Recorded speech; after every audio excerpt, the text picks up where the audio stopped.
Happy New Year, or Happy New Financial Year to you all. Despite some challenges, the outlook for the RTO market in Australia is returning to positive. This short video update will give you my view on the current state of the education market in Australia. I'll cover off on the effect of government policy changes and industry changes.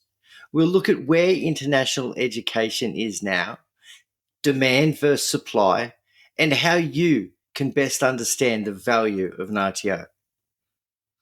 There's no doubt there have been some government decisions that have changed the landscape, and they are some of the biggest changes that I've seen in the last 24 years. But not all are bad. And as always, the RTO industry is cyclical, dynamic, and always evolving. I'll give you some examples of this. The recent government Labor push to reward TAfe for poor performance is not new.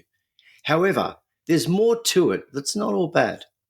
When I tell people I sell RTOs, or when I had my own RTO and people said, "What do you own? What's an RTO?" The amount of people that do not know continues to astound me. But if I said, "What is TAfe?" every person knows.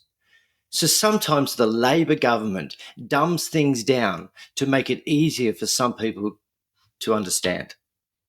What happens is TAfe can't cope and private RTOs come to the rescue again.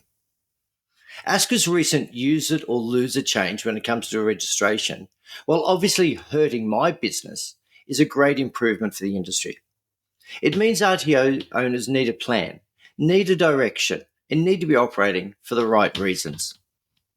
But the one area I cannot fathom or cannot understand is how the Australian government is treating international education. To me, and this is my personal opinion, it is an absolute disgrace and has caused the Cricos industry sector to suffer immeasurably.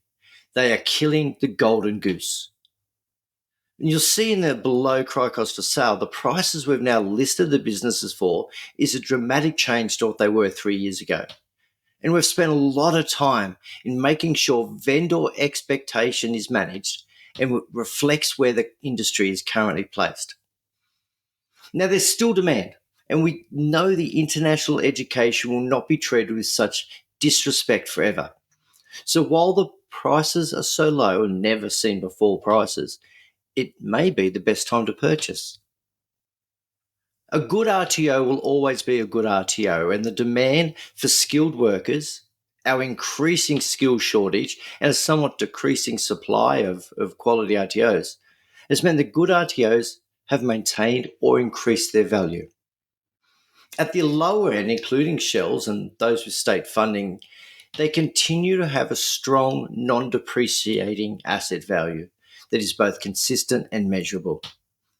The listings below this video link have been now broken into 4 areas: shell RTOs, those under 300K, Cricos RTOs, funded RTOs, and fee-for-service RTOs. At any stage, you can book a meeting to discuss exactly how we've valued each of the RTOs, noting the way we do it is exactly the same for the buyer and the seller. No games, no gimmicks, no changes. I'm always here to serve you. So even if you want to understand where the market is at, reach out and we can discuss all things education. By the way, as part of our industry specialization, I want you to check out the videos below on understanding on true current market value of every RTO. Every RTO owner or shareholder should know the value of their company. And how can they possibly make correct strategic decisions without the correct understanding of that value? I'll leave you with this one point. 95% of RTOs and education businesses before they come to us do not know the current market value of their company. All the best for the coming months. See you soon.